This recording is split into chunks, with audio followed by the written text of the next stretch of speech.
Welcome welcome to my channel Noor study point. সুপ্রিয় শিক্ষার্থীবৃন্দ, রাষ্ট্রবিজ্ঞান বিভাগ থেকে এবার যারা প্রিলি টু মাস্টার্স ফাইনাল পরীক্ষা দিয়েছ, অর্থাৎ প্রিলিমিনারি মাস্টার্স ফাইনাল পরীক্ষা দিয়েছ, তোমাদের অচিরেই ভাইবা পরীক্ষা অনুষ্ঠিত হবে। তো ভাইবা পরীক্ষার জন্য তোমাদের ইতিমধ্যে আমি একটা ভাইবা প্রস্তুতি নামক একটা ভিডিও আমার চ্যানেলে আমি দিয়ে দিয়েছি। আশা করি তোমরা ভিডিওটা অবশ্যই দেখেছো। সেখানে আমি ভাইবা পরীক্ষায় ভালো করার টেকনিক, প্রস্তুতি এবং ভাইবার আনুষঙ্গিক বিষয় নিয়ে আলোচনা করেছি, এবং সেখানে আমি বলে দিয়েছি যে তোমাদেরকে, বিশেষ করে রাষ্ট্রবিজ্ঞানের শিক্ষার্থীদেরকে ভাইবা বোর্ডে যেসব কোশ্চেন আসে বা টিচাররা যে ধরনের বিষয়গুলো থেকে কোশ্চেন করে সেগুলোর উপরে আমি একটা সাজেশন দিয়ে দিব। তো সেই আলোকেই আজকে আমি তোমাদের জন্য ভাইবা সাজেশনটা নিয়ে আসছি। এই সাজেশনটা আসলে অতি সংক্ষিপ্ত প্রশ্নগুলো থেকে আমি বাছাইকৃত প্রশ্নগুলো তোমাদেরকে দিব। তোমরা সবাই ইতিমধ্যে আমার চ্যানেলে মাস্টার্স ফাইনাল পরীক্ষায় অতি সংক্ষিপ্ত প্রশ্নের সাজেশনগুলো পেয়েছিলে। সেই সাজেশনগুলো যদি তোমরা ভালোভাবে পড়ো তাইলেও হবে। তারপরেও আমি কিছু প্রশ্ন কমিয়ে দিয়েছি এখানে এবং কিছু প্রশ্ন সংযোজন করেছি ভাইবা পরীক্ষার জন্য। তো আশা করি এই সাজেশনটা যদি তোমরা ফলো করার জন্য একদম শেষ পর্যন্ত আমার ভিডিওটা অবশ্যই দেখবে। আর তোমাদেরকে আরেকটা টেকনিক আমি বলে দিচ্ছি, সেটা হচ্ছে তোমরা এইখান থেকে তোমাদের যে 8টা কোর্স, এই 8টা কোর্স থেকে কমপক্ষে তিনটা বা 4টা কোর্সের থেকে যেসব কোর্সগুলো সবচেয়ে সহজ মনে হয় তোমার কাছে, এরকম 3টা বা 4টা কোর্সের সকল প্রশ্ন মুখস্থ করে ফেলবে। আমার দেওয়া এই সাজেশনের সকল প্রশ্ন মুখস্থ করে ফেলবে 8টার মধ্যে। তাহলে কি হবে, তোমাদের পরীক্ষা ভাইবা পরীক্ষা যখন এক্সামিনার প্রশ্ন করবে যে তোমার কোন কোর্সটা ভালো হয়েছে, তখন তুমি যে কোনো 2টা বা 3টা কোর্সের নাম বলতে পারো যে স্যার আমার এই কোর্সগুলো ভালো হয়েছে। হ্যাঁ, তখন তোমাকে শুধুমাত্র ভাইবা বোর্ডে ওই কোর্স থেকেই প্রশ্ন করবে টিচাররা, অন্য কোর্স থেকে সাধারণত কোশ্চেন করবে না। ফলে তুমি ওই কোর্স থেকে ভালো অ্যান্সার করতে পারবে। তাই আমি আবারও বলছি তোমাদেরকে, 8টা কোর্স থেকে যেসব কোর্সগুলো বা যেসব কোর্সের প্রশ্নগুলো তোমার কাছে সহজ মনে হয়, এরকম 3টা বা 4টা কোর্সের প্রশ্ন খুব ভালোভাবে একদম সবগুলো মুখস্থ করবে। তবে সাবধান, অবশ্যই 8টা কোর্সের সবগুলো প্রশ্ন দেখবে এবং পড়ার চেষ্টা করবে। কেননা তোমার ভালো যেই সব সাবজেক্টে হয়েছে ওইখান থেকে প্রশ্ন করবে, এর কোনো নিশ্চয়তা নেই। তাই অবশ্যই সবগুলো কোর্সের প্রশ্নগুলোই দেখবে, পুরো ভিডিওটা দেখবে। তবে 3-4টা কোর্সের প্রশ্ন সবগুলো ভালোভাবে মুখস্থ করবে, এটা হচ্ছে আমার কথা। তো চলো প্রথমে আমরা পার্শ্বিক রাষ্ট্রচিন্তা এই কোর্সের প্রশ্নগুলো দেখে নিই। এবং অবশ্যই প্রত্যেকটা কোর্সের কোড নাম্বারগুলো মনে রাখবে, কারণ তোমাকে কোড নাম্বারগুলো জিজ্ঞাসা করতে পারবে ভাইবা বোর্ডে। তাই আমি আবারও কোর্সের নামের সাথে সাথে ভাইবা বোর্ড বিষয় কোডগুলো দিয়ে দিচ্ছি। আরেকটা কথা হচ্ছে, সেগুলো হচ্ছে প্রত্যেকটা প্রশ্ন, যেসব পরীক্ষা তোমরা দিয়েছো ইতিমধ্যে ফাইনাল পরীক্ষা, সেই ফাইনাল পরীক্ষায় আসা অতি সংক্ষিপ্ত প্রশ্ন যে 12টা আছে, এই 8টা কোর্সের 8-12-96টা কোশ্চেন অবশ্যই মুখস্থ করতে হবে। আমি এই জন্য বলে দিচ্ছি যে লিখিত পরীক্ষায় আসা সকল অতি সংক্ষিপ্ত প্রশ্নের উত্তর অবশ্য পাঠ্য। তোমাদের অর্ধেক কোশ্চেন আসবে ওখান থেকে, তোমাদের প্রশ্ন থেকে, আর অর্ধেক হয়তো 2-1টা কোশ্চেন বাইরে থেকে করবে। এই কারণে অবশ্যই তোমাদের লিখিত পরীক্ষায় আসা অতি সংক্ষিপ্ত প্রশ্নগুলো 8টা কোর্সের 12টা করে 8-12-96টা অতি সংক্ষিপ্ত প্রশ্ন অবশ্যই ভালোভাবে মুখস্থ করে যাবা। হ্যাঁ, তো চলো আমরা পার্শ্বিক রাষ্ট্রচিন্তা এই কোর্সের উপরে যেসব প্রশ্নগুলো আসতে পারে আমি দ্রুত পাঠ করব, তোমরা স্ক্রিনশট বা খাতায় লিখে নিবে, অথবা আগে তোমরা অবশ্যই পড়েছো। আশা করি এখান থেকে সরাসরি তোমাদের রিভিশন হয়ে যাবে। সদ্গুণী জ্ঞান উক্তিটি কার? উক্তিটি হচ্ছে সক্রেটিসের। প্লেটোর শিক্ষকের নাম কি? প্লেটোর শিক্ষকের নাম হচ্ছে সক্রেটিস। প্রাচীন যুগের কয়েকজন রাষ্ট্রচিন্তাবিদের নাম বলো। প্রাচীন যুগের রাষ্ট্রচিন্তাবিদ হচ্ছে প্লেটো, অ্যারিস্টটল। মনে রাখবে, তোমাদের 3টা যুগের জিজ্ঞাসা করতে পারে: প্রাচীন যুগের রাষ্ট্রচিন্তাবিদ, আধুনিক যুগের রাষ্ট্রচিন্তাবিদ, মধ্যযুগের রাষ্ট্রচিন্তাবিদ।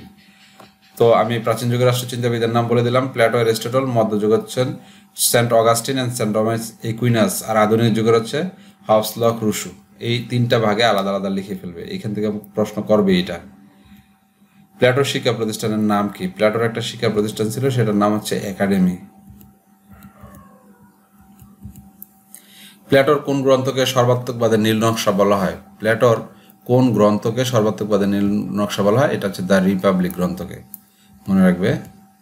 প্লেটোর আদর্শ রাষ্ট্রের শাসক কারা? আদর্শ রাষ্ট্রের শাসক হবে অবশ্যই দার্শনিক শ্রেণী। প্লেটোর রাষ্ট্র দর্শনের মূল ভিত্তি কি? প্লেটোর রাষ্ট্র দর্শনের মূল ভিত্তি হচ্ছে ন্যায় বিচার। ন্যায় বিচার। প্লেটো কখন জন্মগ্রহণ করেন? প্লেটো জন্মগ্রহণ করেন খ্রিস্টপূর্বে 427 অব্দে। খ্রিস্টপূর্বে, মনে রাখবে, খ্রিস্টপূর্ব, নট খ্রিস্টাব্দ, খ্রিস্টপূর্ব 427 অব্দে। প্লেটোর লেখা একটি বিখ্যাত বইয়ের নাম লেখো। The Republic. প্লেটো তার আদর্শ রাষ্ট্রের নাগরিকদের কয় ভাগে ভাগ করেছিলেন? 3 ভাগে ভাগ করেছিলেন। দার্শনিক শ্রেণী, যোদ্ধা শ্রেণী, উৎপাদক শ্রেণী। মনে রাখবে। কাকে প্রাচীনকালের সর্বাত্মকবাদী দার্শনিক বলা হয়? প্রাচীনকালের সর্বাত্মকবাদী দার্শনিক বলা হয় প্লেটোকে। রাষ্ট্রবিজ্ঞানের জনককে? রাষ্ট্রবিজ্ঞানের জনক হচ্ছেন এরিস্টটল। এরিস্টটলের মতে উত্তম সরকার কোনটি? এরিস্টটলের মতে উত্তম সরকার হচ্ছে পলিটি বা মধ্যতন্ত্র। এরিস্টটলের মতে নিকৃষ্ট সরকার কোনটি? নিকৃষ্ট সরকার হচ্ছে গণতান্ত্রিক সরকার। এরিস্টটল প্রতিষ্ঠিত শিক্ষা প্রতিষ্ঠানের নাম কি? লাইসিয়াম। পলিটিক্স বা দ্য রিপাবলিক গ্রন্থের রচয়িতাকে? এটা এরিস্টটলের লেখা একটা বই। মধ্যযুগ অরাজনৈতিক উক্তিটি কার? ডব্লিউ.এ. ডেনিং। মধ্যযুগের রাষ্ট্রচিন্তার প্রধান বৈশিষ্ট্য কি? গির্জা ও রাজার দ্বন্দ্ব। মনে রাখবে। মধ্যযুগের কয়েকজন রাষ্ট্রচিন্তাবিদের নাম বলো। আমি ইতিমধ্যে বলেছিলাম, সেন্ট অগাস্টিন ও সেন্ট টমাস একুইনাস। বিধাতার রাষ্ট্র ধারণাটি কে দিয়েছেন? এটা ধারণা দিয়েছেন সেন্ট অগাস্টিন। দুই তরবারি তত্ত্বের প্রবক্তা কে? দুই তরবারি তত্ত্বের প্রবক্তা হচ্ছেন saint Augustine. The city of God গ্রন্থটি কে লিখেছে? Saint Augustine. মধ্যযুগের এরিস্টটল বলা হয় কাকে? সেন্ট টমাস একুইনাসকে। সুম্মা থিওলজিকা কার লেখা গ্রন্থ? Saint Thomas Aquinas. সামাজিক চুক্তিমতবাদের প্রবক্তা বা চুক্তিবাদী দার্শনিক কারা? এটা আসতে পারে যে চুক্তিবাদী দার্শনিক কারা। এটা হচ্ছে টমাস হবস, জন লক এবং জেজাক রুসো। হবস, লক, রুসো কোন যুগের দার্শনিক? তারা আধুনিক যুগের দার্শনিক। আমি একটু আগে বলেছি যে আধুনিক যুগের দার্শনিক কারা, এটা আসতে পারে। টমাস হবসের বিখ্যাত গ্রন্থটির নাম লিখো। টমাস হবসের বিখ্যাত গ্রন্থ হচ্ছে দ্য লেভিয়াথান। লেভিয়াথান। হবসের মতে প্রকৃতির রাজ্য কেমন ছিল? প্রকৃতির রাজ্য ছিল নোংরা, পাশবিক, স্বার্থপর। এটা হবসের মত। সোশ্যাল কন্ট্রাক্ট গ্রন্থটির রচয়িতাকে? এটা হচ্ছে জেজাক রুসো। সাধারণ ইচ্ছা তত্ত্বের প্রবক্তাকে? এটা জেজাক রুসো। জন লকের মতে প্রকৃতির রাজ্য জনগণের মধ্যে কয়টি চুক্তি হয়েছিল? জনগণের মধ্যে 2টা চুক্তি হয়েছিল। জন লক সম্মতিকে কয় ভাগে ভাগ করেছেন? সম্মতিকে 2 ভাগে ভাগ করেছেন, প্রকাশ্য সম্মতি ও অপ্রকাশ্য সম্মতি। সংসদীয় গণতন্ত্রের জনককে? সংসদীয় গণতন্ত্রের জনক হচ্ছে জন লক।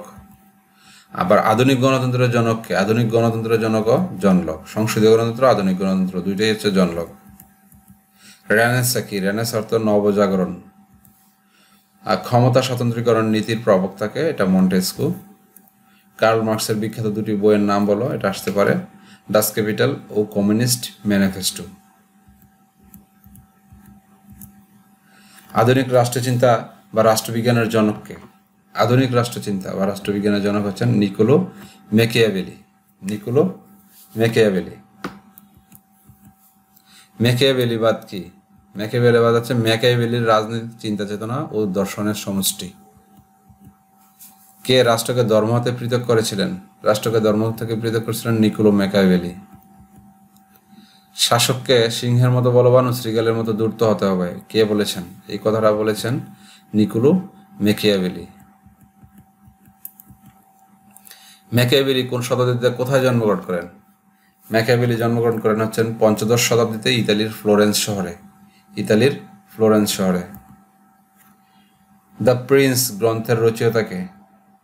দ্য প্রিন্স গ্রন্থের রচয়িতা হচ্ছেন নিকোলো ম্যাকিয়াভেলি। নৈতিকতার দ্বৈত মানদণ্ডের কথা বলেছেন কে? Nicolás Machiavelli. জাতিরাষ্ট্রের ধারণা দেন কে? উত্তর নিকোলো ম্যাকিয়াভেলি। প্রিয় শিক্ষার্থীবৃন্দ, পাশ্চাত্য রাষ্ট্রচিন্তা এই 45টা প্রশ্ন দিয়েছি। আশা করি এই 45টা প্রশ্ন থেকে তোমাদের কমন পড়বে। এই কোর্সটা অবশ্যই পড়বে, কারণ এই কোর্স থেকে সবচেয়ে বেশি ভাইভা বোর্ডে প্রশ্ন করে। এই কোর্স থেকে সবচেয়ে বেশি ভাইভা বোর্ডে কোশ্চেন করে পাশ্চাত্য রাষ্ট্রচিন্তা।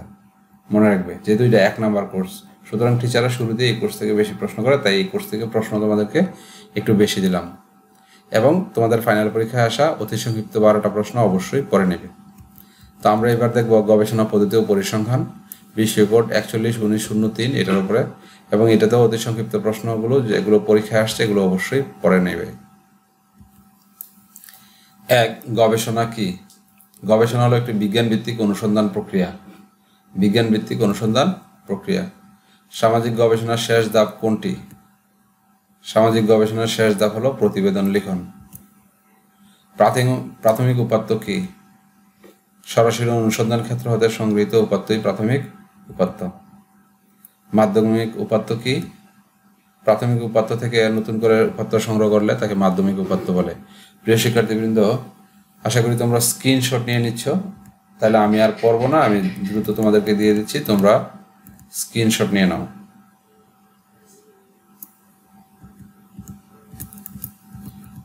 9, 10 এবং 11 নম্বর প্রশ্ন, 3টার স্ক্রিনশট নিয়ে নাও, এগুলো অবশ্যই পড়বে।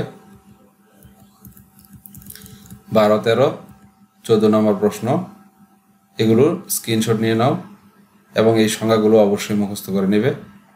পরিসংখ্যান থেকে প্রশ্ন করলে এই সংখ্যাগুলো থেকে বেশিরভাগ প্রশ্ন করে টিচাররা। এখানে 15, 16, 17, 18 এই 4টা প্রশ্ন আছে, স্ক্রিনশট দিয়ে রাখো। এখানে আমি সূত্রটা দিলাম, পরিসর নির্ণয় সূত্র, এবং আরেকটা অঙ্ক দিচ্ছি যে কয়েকটা সংখ্যা থেকে প্রচুরক কোনটি। টিচাররা এরকম দিতে পারে, কয়েকটা সংখ্যা বলতে পারে, তো প্রচুরক হচ্ছে যেই সংখ্যাটা সবচেয়ে বেশিবার সেটাই। তো আমি এখানে একটা উদাহরণ দিচ্ছি, এটা নাও আসতে পারে, অন্য যে কোনো আসতে পারে।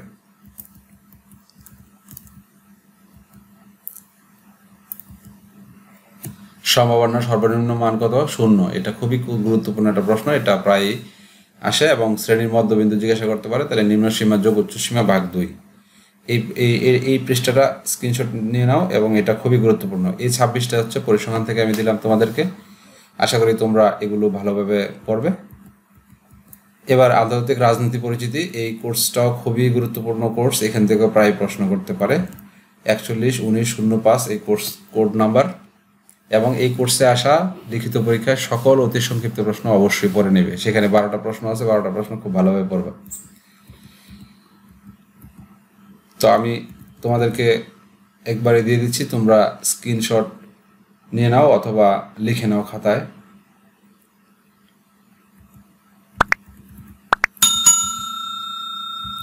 সবগুলো পড়তে গেলে ভিডিওটা অনেক বড় হয়ে যাবে, তাই তোমরা যাতে সহজেই লিখতে পারো এই জন্য আমি দ্রুত দিয়ে দিচ্ছি, প্রশ্নগুলো আর পড়তেছি না।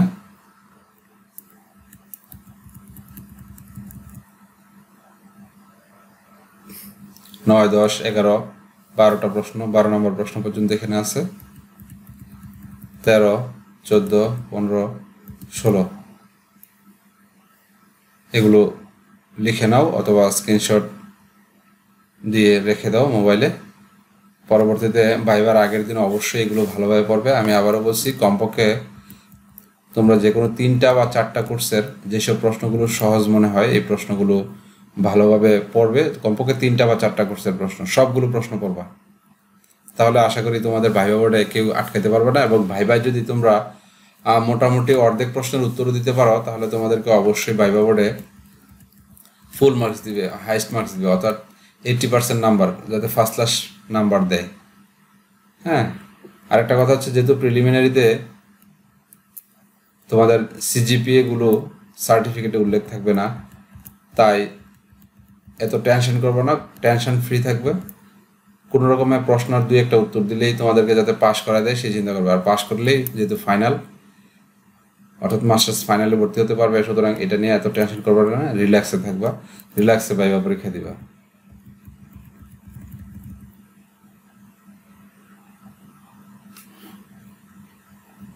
লাস্ট 32 নম্বর প্রশ্নটা খুবই গুরুত্বপূর্ণ, 29, 30, 31, 32 আছে এখানে। 32 নম্বর প্রশ্ন খুবই গুরুত্বপূর্ণ। 33, 34, 35, 36, 36টা প্রশ্ন এবং 37 ও 38, এই 38টা প্রশ্ন আমি দিলাম আন্তর্জাতিক রাজনীতি থেকে। আশা করি তোমরা সবগুলো প্রশ্নের স্ক্রিনশট নিয়ে নিয়েছো। এবার আমি লোক প্রশাসন, বাংলাদেশের লোক প্রশাসন 41/1907 এই কোর্সের প্রশ্নগুলো দিব। এই কোর্সটা একটু কঠিন, তাই আমি সাজেস্ট করব তোমাদেরকে পার্শ্চাত্যের রাষ্ট্রচিন্তা, তারপর হচ্ছে আন্তর্জাতিক রাজনীতি, এই দুইটা কোর্সের প্রশ্নগুলো খুব ভালোভাবে পড়া। লোক প্রশাসন অবশ্যই পড়বে, তবে লোক প্রশাসন থেকে প্রশ্নের উত্তর করা একটু কঠিন, তাই অবশ্যই এগুলো পড়বে। তবে ওই প্রথম যে 4টা বলছি, 3টা বা 4টা কোর্স, সেইখানে এটাকে না রাখার চেষ্টা করবা, এটা বাদ দিয়ে পড়ার চেষ্টা করবা। তবে এই প্রশ্নগুলো অবশ্যই এখান থেকেও প্রশ্ন আসতে পারে। 9, 10, 11, 12,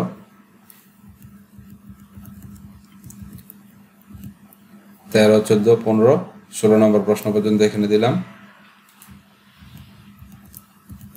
17, 18, 19 এবং 20 এই স্লাইডের প্রশ্নগুলো খুব গুরুত্বপূর্ণ। এখান থেকে প্রশ্ন আসতে পারে যে মন্ত্রণালয়ের রাজনৈতিক প্রধানকে, মন্ত্রণালয়ের প্রশাসনিক প্রধানকে, এই দুইটা প্রশ্ন খুব গুরুত্বপূর্ণ। এই দুইটা থেকে একটা প্রশ্ন কমন পড়ে প্রায়। তারপরে 21, 22, 23, 24 এখান থেকে প্রশ্ন আসতে পারে। যদি এই কোর্সের নাম বলো যে বাংলাদেশের লোক প্রশাসন, আমার ভালো হয়েছে। যদি ভাইবা বোর্ডে এরকম উত্তর দাও তাহলে এখান থেকে তোমাকে প্রশ্ন করবেই।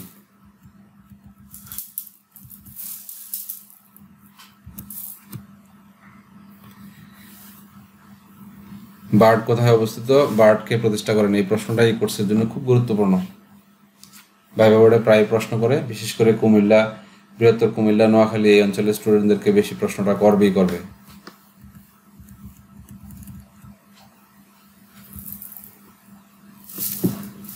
উনত্রিশ, 30, 31, 32 এগুলো আছে, অবশ্যই স্ক্রিনশট নিয়ে নিবে।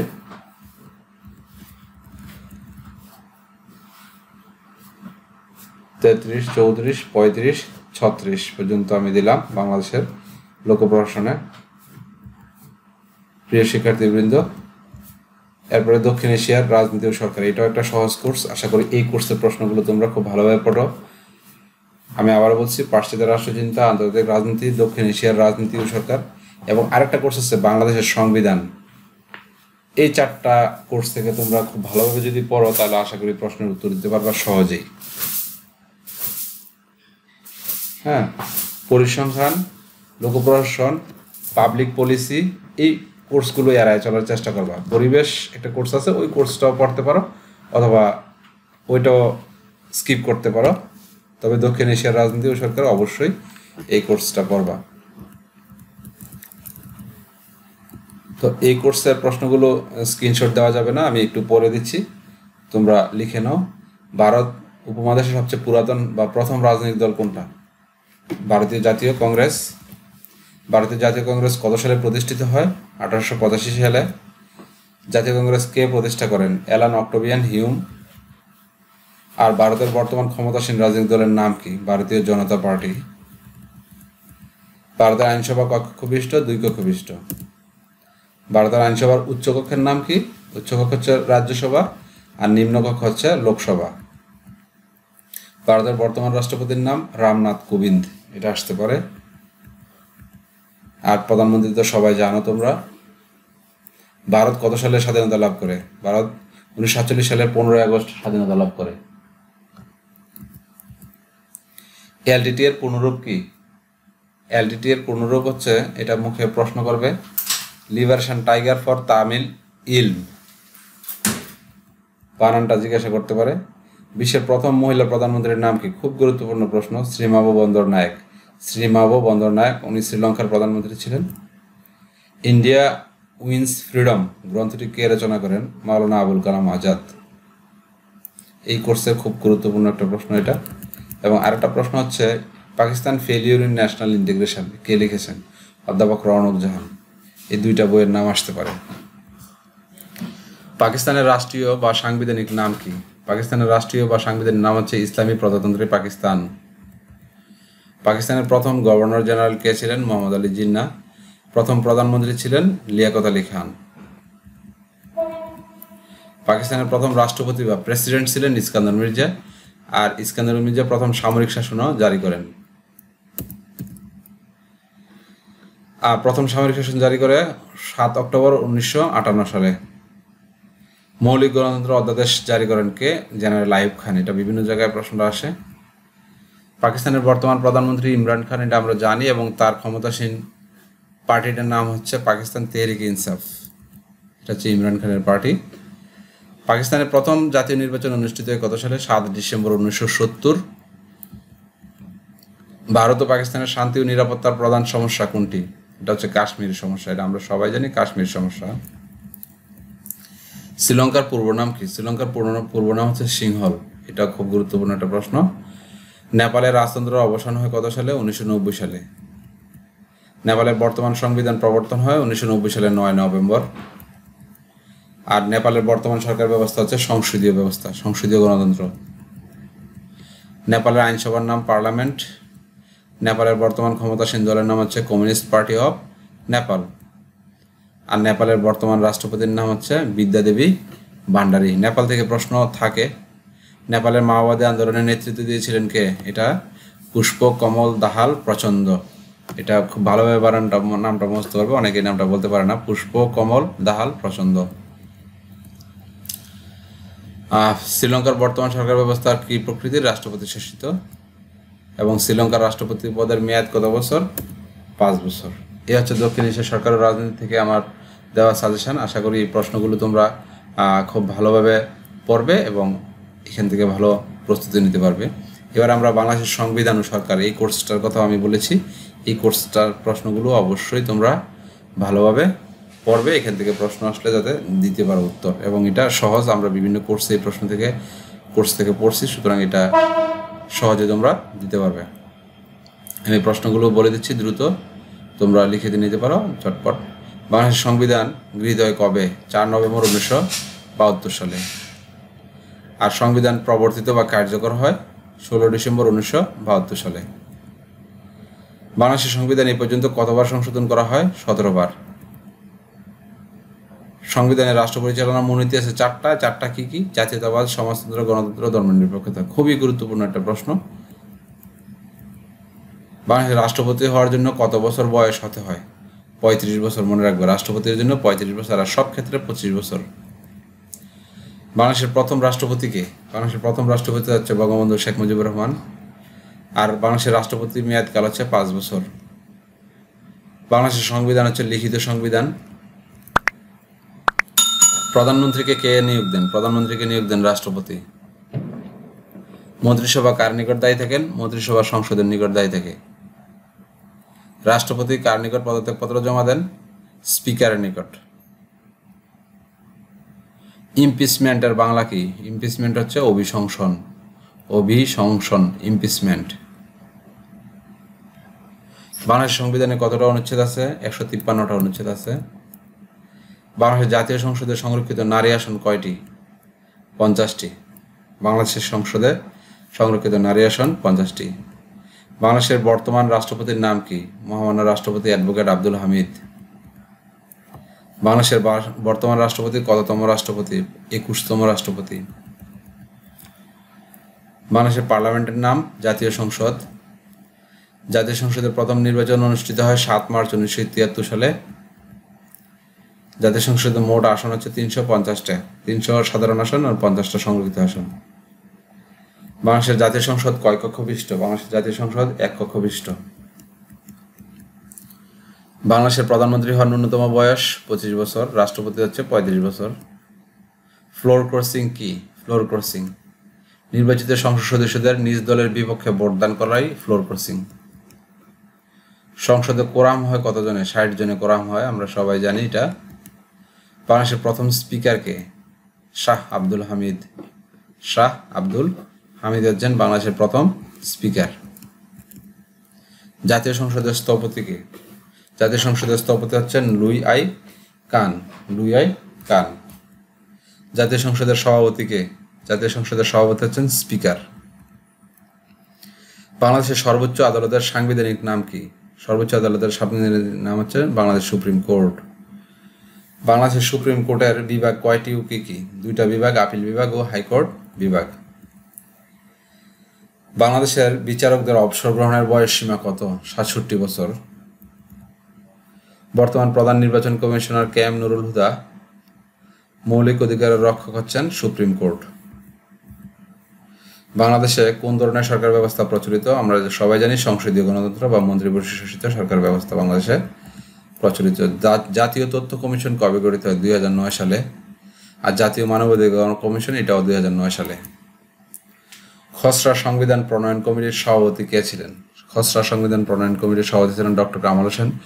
আর মোট সদস্য ছিলেন 34 জন, মনে রাখবে। মহিলা সদস্য ছিলেন রাজিয়া বানু। এই প্রশ্নগুলো খুব গুরুত্বপূর্ণ। তো এই হচ্ছে মোট আমাদের এই কোর্সের সাজেশন। এবার আমরা পড়ব পরিবেশ ইস্যু ও সমস্যা 41-19-03 এই কোর্সের উপরে।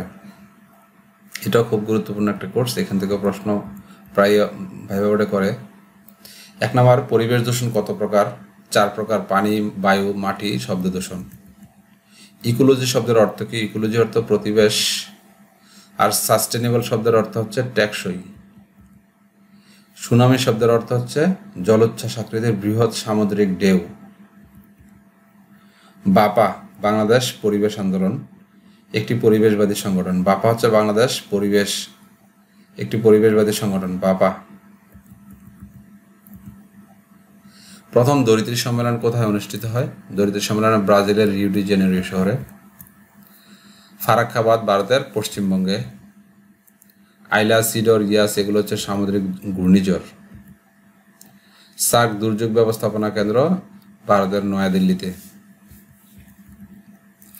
টেকসই উন্নয়ন কি? টেকসই উন্নয়ন হলো পরিবেশের সাথে ভারসাম্য রক্ষা করে উন্নয়ন সাধন করা। খুবই গুরুত্বপূর্ণ একটা প্রশ্ন। এই কোর্স থেকে সবচেয়ে বেশিবার এই প্রশ্নটা করা হয় যে টেকসই উন্নয়ন কি? টেকসই উন্নয়ন হলো পরিবেশের সাথে ভারসাম্য রক্ষা করে উন্নয়ন সাধন করা। বিশ্ব পরিবেশ দিবস কবে? এটাও প্রায় প্রশ্ন করে, 5 জুন। মন্ট্রিল প্রটোকল কি? মন্ট্রিল প্রটোকল হচ্ছে ওজোন স্তর রক্ষা বিষয়ক প্রটোকল। ওজোন স্তর রক্ষা বিষয়ক প্রটোকল। পরিবেশ দূষণের প্রধান 2টি কারণ হচ্ছে কালো ধোঁয়া ও কলকারখানার বর্জ্য। গ্রিন পিস এটা একটা পরিবেশবাদী সংগঠন বা নেদারল্যান্ড ভিত্তিক পরিবেশবাদী আন্দোলন গ্রিন পিস। ভূমিক্ষয় কি? ভূমিক্ষয় হচ্ছে প্রাকৃতিক অন্যান্য কারণে ভূমির উপরিভাগ ক্ষয়ে যাওয়াকে ভূমিক্ষয় বলে। প্রস্তাবিত টিপাইমুখ বাঁধ কোথায় অবস্থিত? এটা ভারতের মণিপুর রাজ্যে টিপাইমুখ বাঁধ। কিয়োটো প্রটোকল কি? জাপানের কিয়োটো শহরে অনুষ্ঠিত বিশ্ব পরিবেশ সম্মেলনের বিষয়বস্তু। এটা হচ্ছে কিয়োটো প্রটোকল। পরিবেশের ভারসাম্য রক্ষায় কতটুকু বনভূমি থাকা প্রয়োজন? একটি দেশের মোট ভূমির 25%, 4/1 বনভূমি থাকা প্রয়োজন একটা রাষ্ট্রের। বিশ্ব উষ্ণায়নের জন্য কোন গ্যাস বেশি দায়ী? সিএফসি। ইউএনইপি মানে ইউনাইটেড নেশনস এনভায়রনমেন্ট প্রোগ্রাম, এটা সদর দপ্তর হচ্ছে কেনিয়ার নাইরোবি। কোথায় সর্বপ্রথম সমুদ্র সম্মেলন অনুষ্ঠিত হয়? মালদ্বীপে। অ্যাসিড বৃষ্টির জন্য দায়ী গ্যাস কোনটি? Hydrogen sulphide. ভূরাজনীতি হচ্ছে ভৌগোলিক বিষয়গুলিকে কেন্দ্র করে যে রাজনীতি। মোবাইল টাওয়ার পরিবেশের ভারসাম্য নষ্ট করে। পরিবেশের ভারসাম্য নষ্ট করে। পরিবেশ নারীবাদীদের একজন তাত্ত্বিকের নাম হচ্ছে ক্যারন জে ওয়ারেন, এবং ক্যারন জে ওয়ারেনের একটা বই আছে ইকোফেমিনিজম। এমডিজি এর পূর্ণরূপ হচ্ছে মিলেনিয়াম ডেভেলপমেন্ট গোল। এটা প্রশ্ন, এই স্লাইডের প্রশ্নগুলো খুব গুরুত্বপূর্ণ, আমি বারবার বলছি, এটা লিখে নেবে। MDG millennium development goal, SDG sustainable development goal. CFC chlorofluorocarbon. 2টি গ্রিন হাউস গ্যাসের নাম লিখো। এই যে ক্লোরোফ্লোরোকার্বন, এটা কার্বন ডাইঅক্সাইড আর কার্বন মনোক্সাইড, এগুলো হচ্ছে গ্রিন হাউস গ্যাস। তো এই 30টা হচ্ছে পরিবেশ ইস্যু থেকে। আর সর্বশেষ কোর্স হচ্ছে জননীতি বিশ্লেষণ 41-19-15 এই কোর্স থেকে প্রশ্ন আসতে পারে এবং প্রশ্ন করতেই পারে। তবে আমি তোমাদেরকে বলবো যে এই কোর্সের নাম তোমরা কখনো মুখে বলো না যে স্যার এই কোর্সের পরীক্ষা ভালো হয়েছে।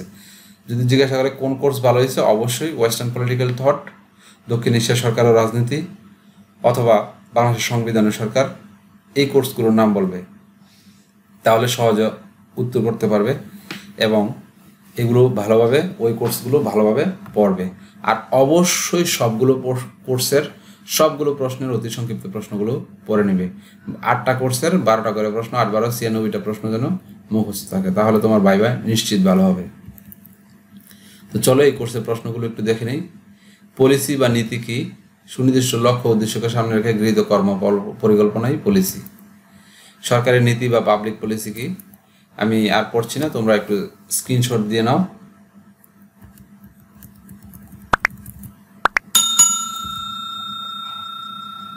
পাবলিক পলিসির বাংলা অর্থ আছে পিপিপি। এটা খুবই গুরুত্বপূর্ণ একটা প্রশ্ন। Public private partnership, PGD evaluation.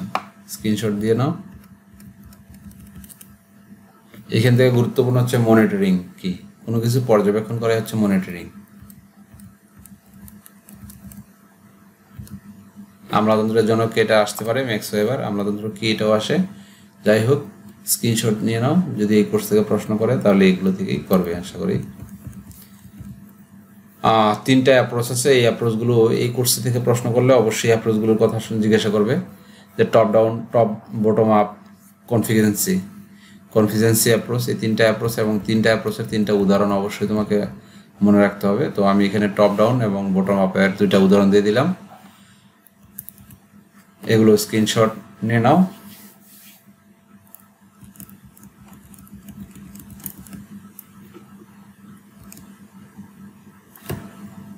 তেইশ, 24, 25, 26 3টা প্রশ্ন আছে, এগুলো 4টা প্রশ্ন আছে, এগুলো স্ক্রিনশট নিয়ে নাও। ভিডিওর লেন্থ বড় হয়ে যাচ্ছে, এই জন্য আমি আর পড়তেছি না। তোমরা আশা করি প্রশ্নগুলো স্ক্রিনশট দিয়ে পরবর্তীতে পড়ে নিবে।